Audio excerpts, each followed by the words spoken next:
सभी को नमस्कार। इस वीडियो में बिहार डेली न्यूज एनालिसिस एक बार फिर से नए रूप में मैं शुरू कर रहा हूं।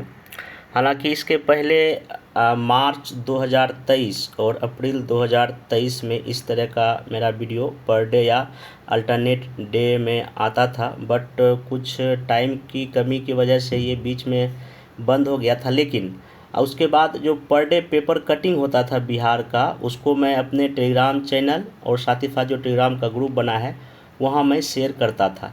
लेकिन पिछले 2-3 दिनों में बिहार का जो न्यूज़पेपर जो पटना एडिशन में आता है उसमें इतना इम्पोर्टेंट न्यूज़ रहता है पीटी और मेंस के लिए कि मतलब वो बहुत ही रिलेवेंस है।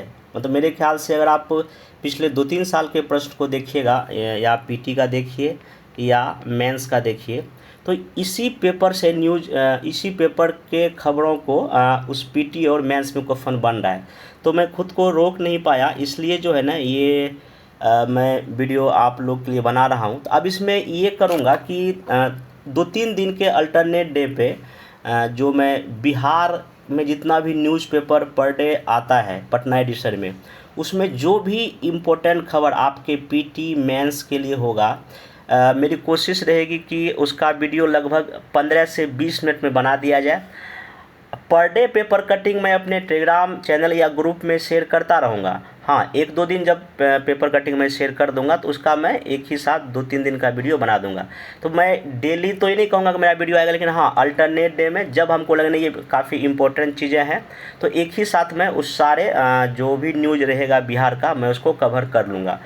तो आगे ऐसे ही चीज़ें चलेगा। लेकिन हाँ, आप लोग नीचे दिए गए टेलीग्राम का जो ग्रुप है जिसमें बिहार का जो भी न्यूज़पेपर पब्लिश होता है पटना न्यूज़ में, उसका पेपर कटिंग साथ ही साथ वो पीटी के लिए इम्पोर्टेंट है कि मेंस के लिए इम्पोर्टेंट है, वो मैं पर डे शेयर करूँगा। हाँ, लेकिन वीडियो 2-3 दिन के बाद या अल्टरनेट डे पे मैं कोशिश करूँगा चीज़ें बता दूँ। क्योंकि एक होता है कि नहीं, मैं लिख के क्वेश्चन देता हूँ, उसमें बहुत लोगों को नहीं समझ में आता है। एक होता है कि डिस्कस करना वीडियो बना के, तो उसमें लोगों को बहुत अच्छे समझ आता है।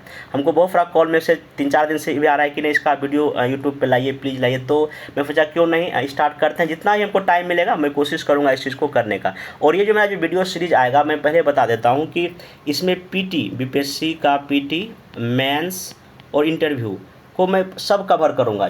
पहले जब मैं वीडियो लाता था इस तरह का तो उसमें मैं सब कुछ बोलता था कि इसमें ये चीज़ें यहाँ पूछा जा सकता है। तो अब इसमें कुछ आपको नया देखने को मिलेगा। तो सबसे पहली बात तो पर डे पीडीएफ के लिए आप नीचे दिए गए जो टेलीग्राम का लिंक है वहाँ ज्वाइन कर लीजिए, वहाँ आपको पेपर कटिंग मिलता रहेगा। बाकी वीडियो के लिए आप 1-2 दिन तक में वेट करेंगे, चीज़ें हो जाएगा। तो देखिए, सबसे पहले 21 जुलाई का मैं करंट कवर करता हूँ जो भी न्यूज़पेपर में पटना एडिशन में आया था।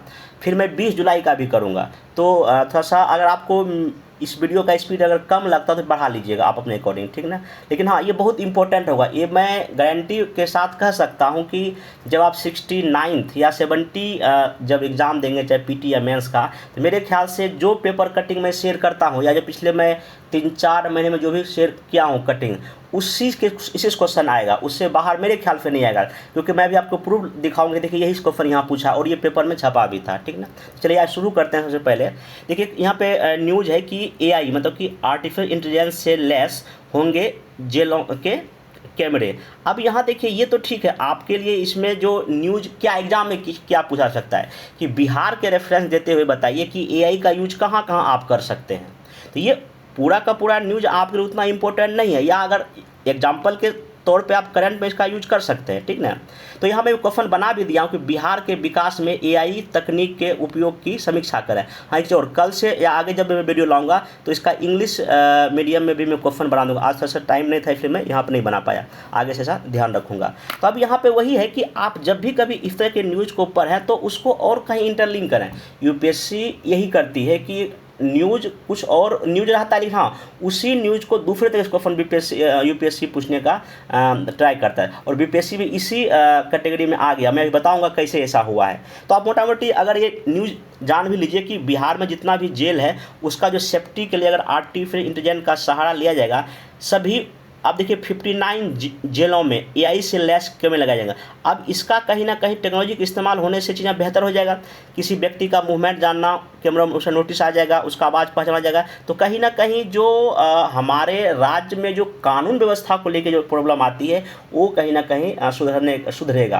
क्योंकि अभी भी सुनते हुए जेल से कैदी भाग गया। जेल से कैदी भागने का मतलब ये है कि अब जब राज्य में वो कैदी जब आएगा तो ऑब्वियस सी बात है अपहरण, ये चोरी डकैती का, हत्या का काम होगा। तो कहीं ना कहीं अब इससे जो आपका रोक लगेगा। तो ये आपका साइंस और टेक्नोलॉजी का एडमिनिस्ट्रेशन में क्या यूज है या प्रशासन में क्या यूज है, आप यहाँ से भी इसको सीख सकते हैं। तो मेरे ख्याल से अब आप समझ गए होंगे कि इस टॉपिक का क्या रिलेवेंस है मेंस के लिए। पीटी के लिए आपको नहीं पूछेगा, हाँ 59 जेलों में ये थोड़ा सा आप पूछा जा सकता है, लेकिन ध्यान रखिएगा। बाकी अब नेक्स्ट खबर की ओर चलते हैं।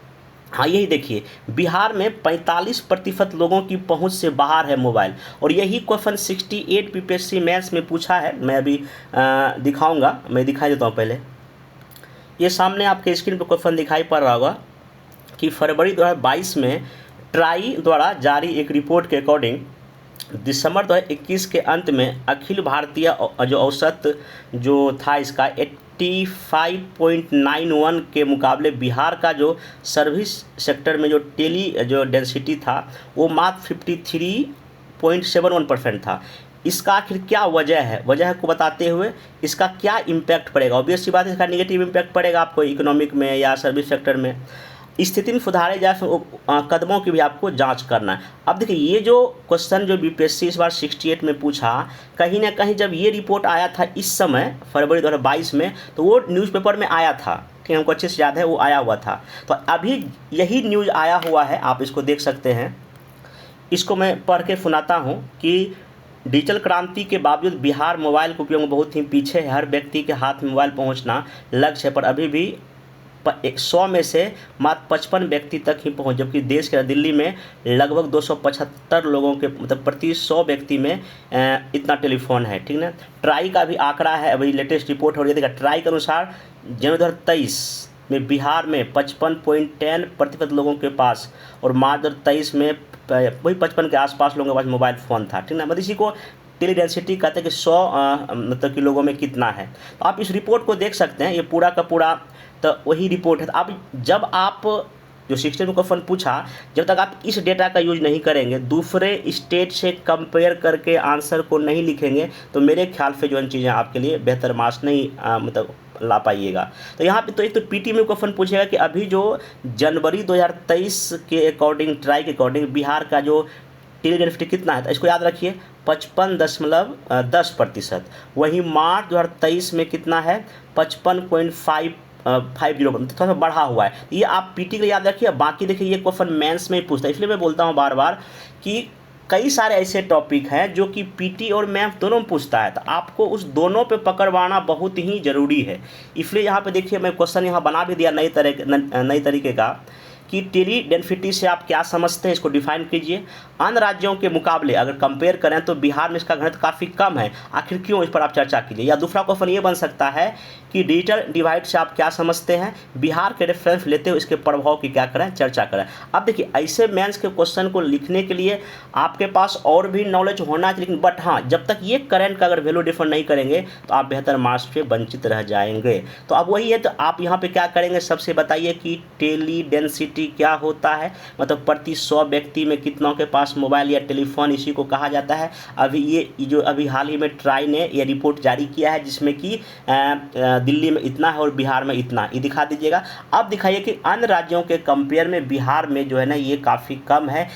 इसका मेन वजह आप क्या क्या मानते हैं। देखिए सबसे पहली बात यह है कि लोग मोबाइल या जो है इंटरनेट या सब चीज़ का यूज कब करेगा, जब वहाँ पे जो है ना सर्विस सेक्टर में काम करने वाले लोग ज़्यादा होंगे।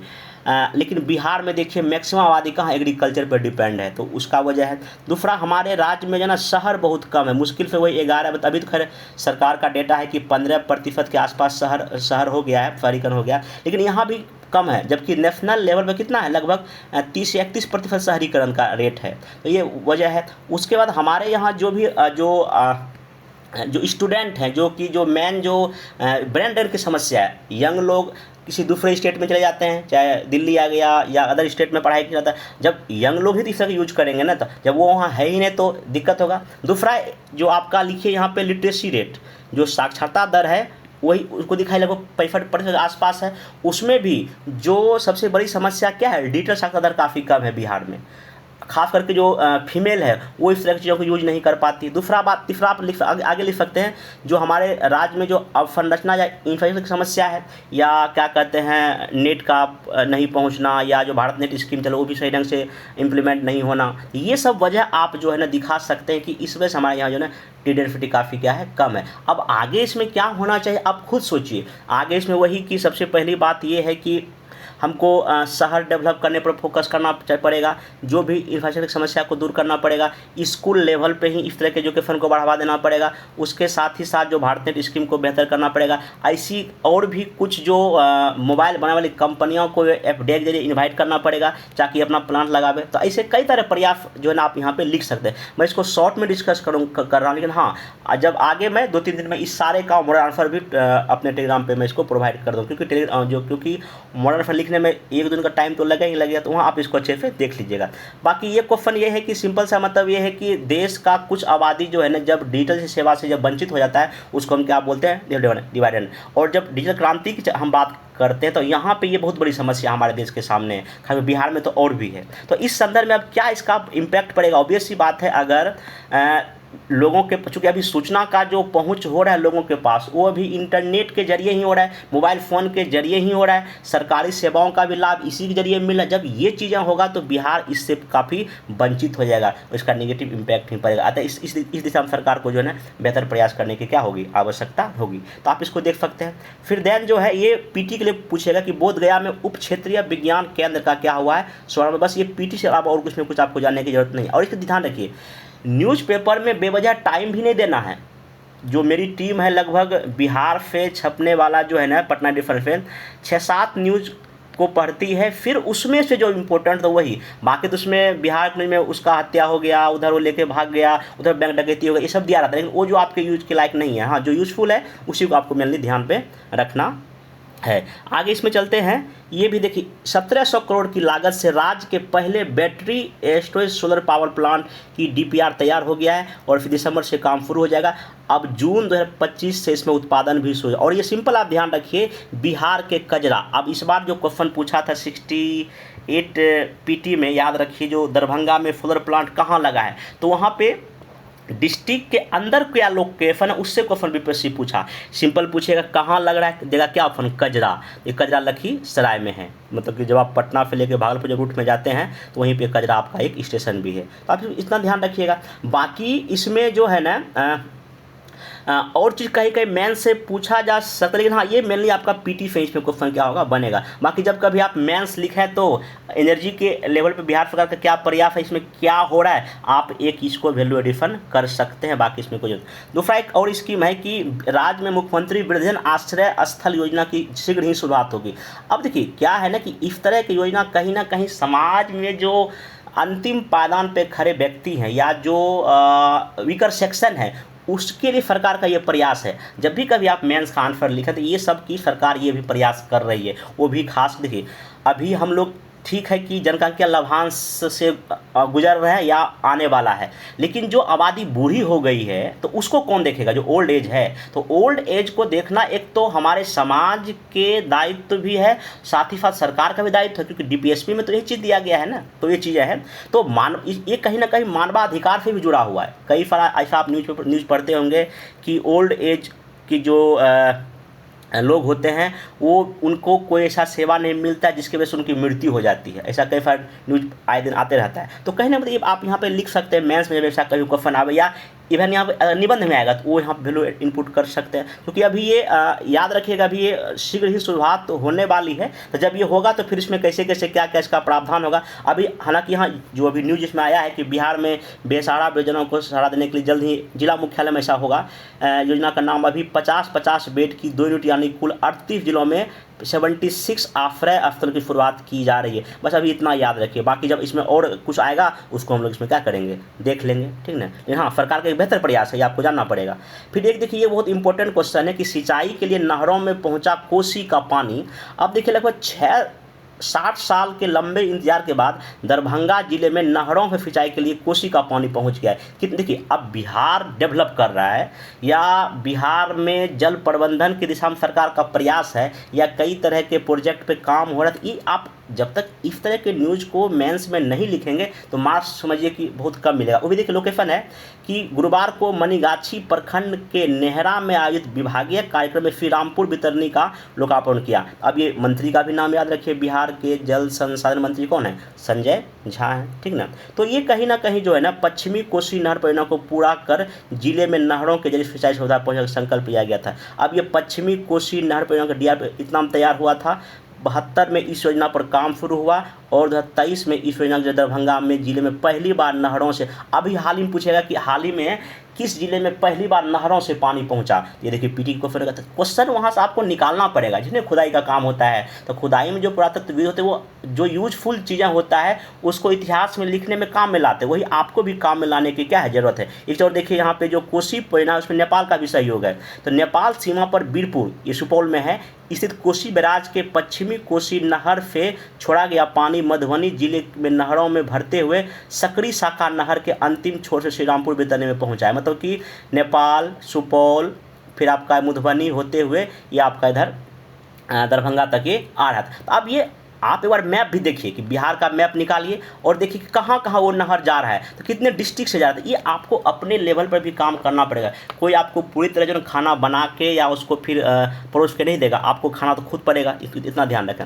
बाकी एक और ध्यान रखिए, जो हर घर खेत सिंचाई का लक्ष्य कब तक है, 2025 तक, ये पीटी क्वेश्चन। आप इतने सारे आर्टिकल में आप देखिए, 2 क्वेश्चन आपका पीटी हो गया। बाकी मेंस का जो क्वेश्चन देखा है इसमें क्या बन सकता है, बिहार की प्रमुख जो है ना नदी परियोजना या कोसी परियोजनाओं का वर्णन करते हुए कृषि क्षेत्र में इसके प्रभाव की चर्चा करें। आपको अगर पूरे बिहार में अगर देखिएगा तो एक तो यहाँ कोसी परियोजना है, यहाँ सोन है और यहाँ गंडक है। आप तीनों मैप में दिखाइए कि कहाँ कितने जिलों के जा रहा है। अब इसका एग्रीकल्चर पे क्या इम्पैक्ट, क्या प्रभाव पड़ेगा। ऑब्वियस सी बात है, जहाँ सूखा की स्थिति है, अगर नहरों से सिंचाई अगर हो जाएगा तो बिहार की कृषि मानसून का जुआ नहीं होगी और किसान जब चाहे पानी की उपलब्धता के आधार पर कोई भी खेती कर सकता है। तो और जल प्रबंधन सबसे बड़ी बात, क्योंकि हमारे देश राज्य में क्या समस्या है, पानी की कोई कमी नहीं, लेकिन वाटर मैनेजमेंट सही ढंग से नहीं है। आप देखें न्यूज़पेपर में डेली आता है, एक जगह बाढ़ है, एक जगह सूखा है। तो क्या है, ये कहीं ना कहीं जल प्रबंधन की कमी की वजह से, और ऐसे प्रयास कहीं ना कहीं इस दिशा में एक बेहतर निदान हो सकता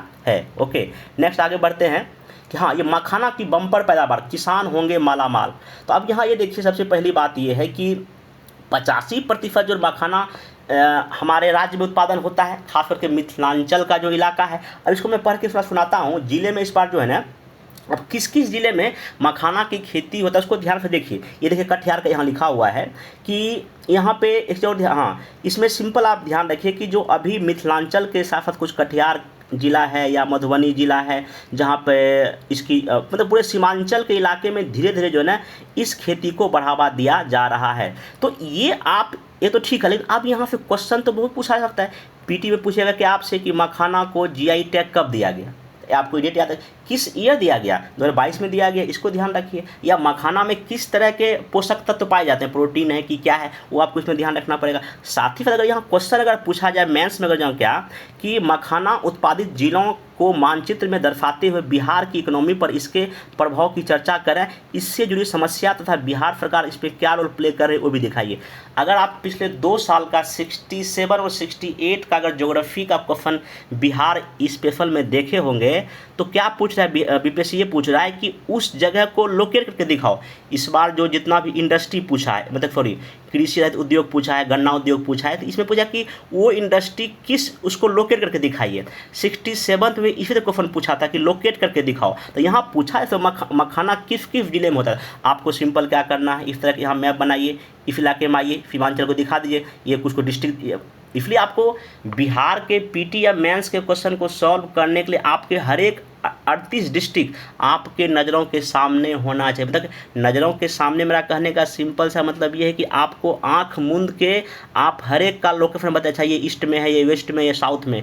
जब जिस दिन ये कमांड हो जाएगा तो मेरे ख्याल से चीज़ें बेहतर आपके लिए आसान हो जाएगा। तो वही इसमें आपको दिखाना पड़ेगा कि दिखा दीजिए डिस्ट्रिक्ट, ओके। फिर देन मखाना क्या होता है तो वो दिखा दीजिए, ठीक ना। मखाना का खेती किस प्रकार से किया जाता है। अब बिहार के इकोनॉमी में इसका ऑब्वियस सी बात है, एक तो किसानों को लाभ, दूसरा फूड प्रोसेसिंग इंडस्ट्री लगना शुरू हो जाएगा और इन्वेस्टमेंट इसमें बढ़ेगा। और जो ज़मीन खाली पड़ा है या जो पानी का ज़मीन खाली पड़ा है वहाँ इसका हम बेहतर यूज कर सकते हैं। और सबसे बड़ी बात है कि मखाने की खेती में किसी तरह का आपको ना खाद का प्रयोग नहीं किया जाता है, तो कितना किसान को फ़ायदा है, ठीक ना। और इससे जो समस्या ये है कि किसान इसके प्रति अवेयर नहीं है, कैसे साइंटिफिक तरीके से खेती किया जाए, किस प्रजाति का लगाया जाए, वो किसान को पता नहीं है, ठीक है ना। ये ध्यान रखना पड़ेगा। और सरकार इसमें क्या रोल प्ले सरकार जो रोल प्ले कर रही है, अभी लगभग 1 हेक्टेयर मखाने की खेती करने में लगभग 97,000 खर्चा होता है, जिसमें सरकार 75% जो है ना इसमें आपको सब्सिडी दे रही है। ये सरकार का प्रयास। और भी कृषि जो रोड मैप 4 है उसमें भी इसको फोकस किया गया है और जीआई टैग दिलाया गया है। और सरकार का लक्ष्य है कि हम मखाना की जो प्रोडक्ट को बिहार की पहचान बना दें। ये सरकार की भूमिका है। एक चीज़ और मैं और दिखाना चाहता हूँ, ये देखिए पेपर में, जब पेपर जो डेली न्यूज आता है उसमें देखिए एड आया हुआ है, बिहार सरकार कृषि विभाग उद्यान निदेशालय मखाना विकास योजना, ये सरकार का ही है, ठीक ना। अब 2 तरह की देखिए प्रजाति, सबौर मखाना 1 एवं स्वर्ण बेदेही प्रभेद। ये आप याद रखिए, क्वेश्चन नंबर पीटी में कन्फर्म पूछा जा सकता है। ये 2 क्या है, ये क्या है, मखाना की प्रजाति है। तो अब देखिए लिखा हुआ है इकाई लागत 97,000 पर हेक्टेयर, सब्सिडी कितना है 75%। अब ये सब जो है ना चीज़ें जब आप लोग न्यूज़पेपर पढ़ते हो तो ये सब चीज़ पर ध्यान नहीं जाता, लेकिन हाँ ये आपके बहुत ही काम के लायक चीज़ है। बस मेरा यही प्रयास है कि आप चीज़ों को पहचानें कि क्या आपके लिए इम्पोर्टेंट है, क्या इम्पोर्टेंट नहीं है। अब जो 21 जुलाई का जो मैं दिया ये तो पूरा हो गया खबर। अब इसमें आते हैं कि मैं पीटी का क्वेश्चन अब डेली मैं उसी में लिख दिया करूँगा, आप लोग इसको जरूर बनाने की कोशिश कीजिएगा। 69 जब पीटी एग्जाम होगा तो देखिएगा सारा क्वेश्चन लगभग इसी से आएगा, क्योंकि 68 में ऐसा हो चुका है। जो चीज़ें मैं टेलीग्राम में शेयर किया था वहाँ से मैक्सिमम क्वेश्चन आया हुआ है। अब देखिए क्वेश्चन ये है कि ऑपरेशन मुस्कान का संबंध किससे, अभी मैं इसको दिखाऊँगा कहाँ न्यूज़ है। ये मोती झील और ये देवखल चौर कहाँ है, ये मैं क्वेश्चन पूछा हूँ, किस डिस्ट्रिक्ट में है। चहक क्या है, बिहार राज्य महिला आयोग की स्थापना किस साल हुई है, और मेधा सॉफ्ट का या पोर्टल का जो मतलब कि किस विभाग से ये संबंधित है। आइए मैं इसको दिखाता हूँ ये कहाँ से लिया गया है। बाकी चीज़ और कि ये टेलीग्राम चैनल है, आप इसको जाके सर्च करेंगे, बाकी यूट्यूब तो आप ये देख ही रहे हैं। अब पटना एंड दिल्ली सेंटर में दोनों पर पीटी 69 का ऑफलाइन टेस्ट स्टार्ट है। लगभग अभी तो 2 टेस्ट हो चुका है। जिनको भी अगर टेस्ट होता है इस नंबर पर कॉल करके चीज़ें आप यहाँ से जान सकते हैं। ये 20 जुलाई का न्यूज़पेपर है बिहार का ही। ऑपरेशन मुस्कान के तहत पीड़ितों को लौटाया गया 125 मोबाइल। इसका पटना पुलिस की ओर से जिनका मोबाइल चोरी हो जाता है ऑपरेशन मुस्कान चलाया गया है। ये पीटी के लिए मेरे ख्याल से इम्पोर्टेंट न्यूज हो सकता है। फिर नेक्स्ट चलिए, ये आपका यहाँ दिख रहा होगा कि 25 आर्द्र भूमि का तैयार होगा संक्षिप्त डॉक्यूमेंट या दस्तावेज, और 8 जो वेटलैंड की बनेगी योजना, 4 को रामसर साइट में घोषित करने की जाएगी पहल। यहाँ लिखा हुआ राज्य की 100 हेक्टेयर से बड़ी 45 वेटलैंड का एक दस्तावेज स्वास्थ्य कार्ड या उसका आद जो मित्र तैयार किया जाएगा। इन 8 महत्वपूर्ण वेटलैंड में गोगाबिल, मोती झील, देवखल चौर, करैयामन, मनिकामन, कावरताल, उदयपुर झील और बरेला है। तो ये आपको न, अब ये किस डिस्ट्रिक्ट में है ये काम हुआ आपको ढूंढना। और 4 जो वेटल उदयपुर, विक्रमशिला डॉल्फिन, फिर गोगाबिल और गोकुल जलाशय, ये भी आपका काम रहा कि किस जिला में है। अगर इतना कर लेंगे तो मेरे ख्याल से इस तरह को आपका नहीं छूटेगा, ठीक ना। बाकी कुछ और चीज़ बताऊंगा। ये देखिए चहक गतिविधियों पर रहेगी नज़र। अब देखिए इसका क्या है, ये ई एजुकेशन को स्पोर्ट में चहक कार्यक्रम भी शामिल किया गया है। मतलब चहक ये सिंपल ये है कि इसका फुल फॉर्म है children happiness in ambience and acquiring knowledge का मुख्य पर्पस बच्चों को स्कूल के प्रति जो नया बच्चा है जो कि प्री नर्सरी में है, उस स्कूल के बारे में जानकारी देना और स्कूल से जुड़ाव रखना। इसकी शुरुआत कक्षा 1 में 2020 से शुरू की गई थी, ठीक ना। बाद में इसको बिहार जो शिक्षा परियोजना परिषद ने इसको ऑनलाइन प्लेटफॉर्म बनाया। तो ये आप कब, इसका क्या उद्देश्य है, ये कब शुरू किया गया? अगर ये 1 2 3 4 करके अगर स्टेटमेंट बेस्ड क्वेश्चन पूछ देगा तो फिर वहाँ क्या कीजिएगा, तो ये न्यूज़ यहाँ पे दिया, यहाँ लिखा हुआ है चहक में जो है ना हर गतिविधि पर नज़र रखी जाए, स्कूल में चहक कार्यक्रम पूरी तरह से सफल हो, मतलब कि बच्चे स्कूल में जान सके उसके लिए। और कक्षा 1 में आंगनबाड़ी केंद्र और पहली बार स्कूल में नामांकन लेने वाले इसमें छात्र शामिल होते हैं।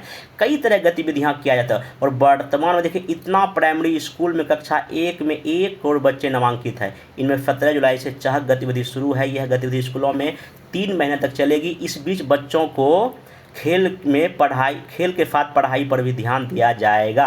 बाकी देखिए क्या क्या होता है, 1 2 3 ये सब चीज़। तो अब देखिए यहाँ जब पूरा आप इस न्यूज़ को पढ़ेंगे तो अगर मान लीजिए कि स्टेटमेंट बेस्ड क्वेश्चन बीपीएससी अगर पूछ दे खतरनाक किस्म का कि चहक कार्यक्रम पर निम्नलिखित कथन विचार करें, पहला बनेगा यह योजना 2020 में शुरू हुआ, इसमें गलत हो गया।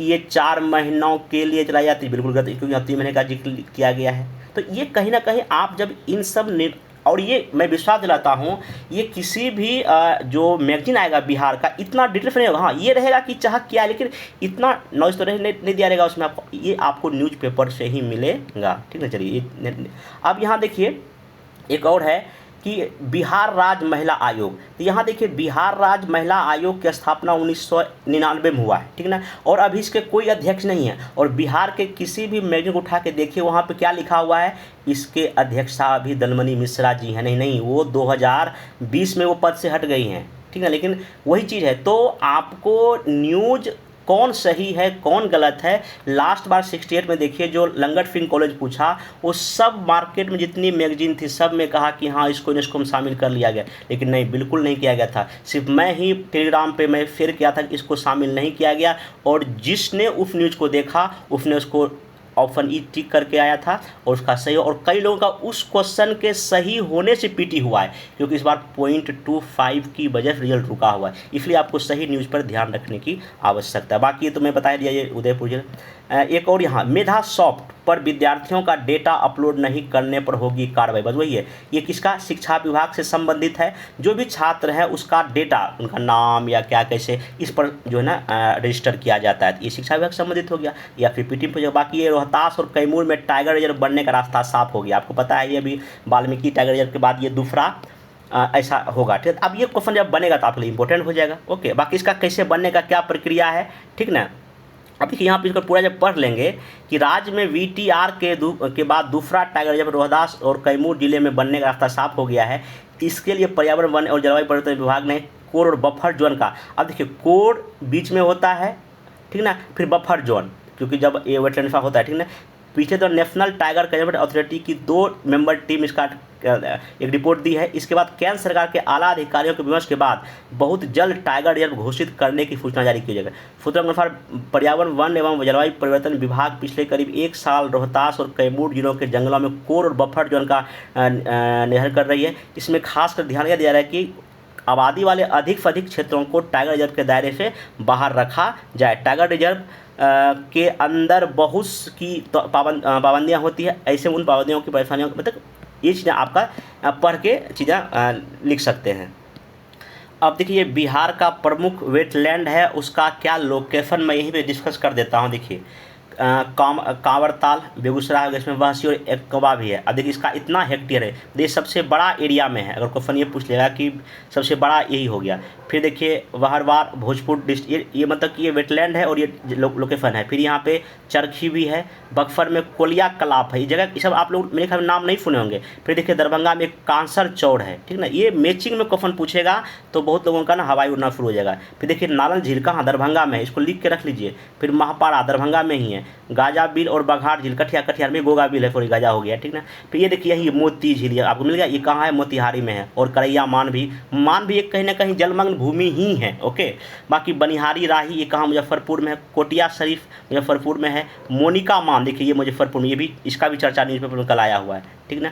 फिर देखिए यही ये हमने दिया था क्या, देवखल चौड़। देवखल चौड़ आपका कहाँ है, समस्तीपुर में है। फिर देखिए एतनागर मान कहाँ है, ये आपका सारण में है। बहियारा ये सारण मिर्ज़ापुर में है। तो ये आप किसमें ध्यान रख सकते हैं। फिर यहाँ देखिए बनियारा राही मुजफ्फरपुर, कोटिया शरीफ मुजफ्फरपुर, मोनिकावन मुजफ्फरपुर, ये बता ही दिया सॉरी। अब देखिए यहाँ हाँ ये सुरालिया चौर ये कहाँ है, सिवान में। महमदपुर ये कहाँ आपका, वैशाली में। ये डिस्ट्रिक्ट याद रखिएगा। फिर मशरौलिया वैशाली में है। सालह चौर ये वैशाली में ही है। बेरेला इसका भी जिक्र आया है, ये वैशाली में है, ठीक ना। और लाल फरैया ये पश्चिम चंपारण में। तो अभी देखिए लगभग ये मेरा आधे घंटे का वीडियो था। आधे घंटे के वीडियो में बहुत सारा इंपॉर्टेंट चीज़ें मैं डिस्कस करता। ऐसे ही आने वाले वीडियो में अल्टरनेट या 2 दिन 3 दिन में आएगा, जहाँ पे मैं PT and mains Bihar special को मैं डिस्कस करूंगा। बाकी पर डे बेसिस पे पीडीएफ बना के नीचे दिए गए जो लिंक दिया गया उस ग्रुप में मैं शेयर करता रहूँगा। जिनको भी पढ़ना है, जिनको भी लगता है कि नहीं ये चीज़ मेरे लिए यूज़फुल है, उसको ज्वाइन कर लें। ओके, बाकी समय समय पे और भी अपडेट के साथ मैं आता रहूँगा, ताकि आपका पीटी के लेवल पे पीटी और मेंस दोनों चीज़ें मतलब कि पैरेलल रूप से तैयार हो जाए। तो अब मिलेंगे नेक्स्ट वीडियो में। Thank you.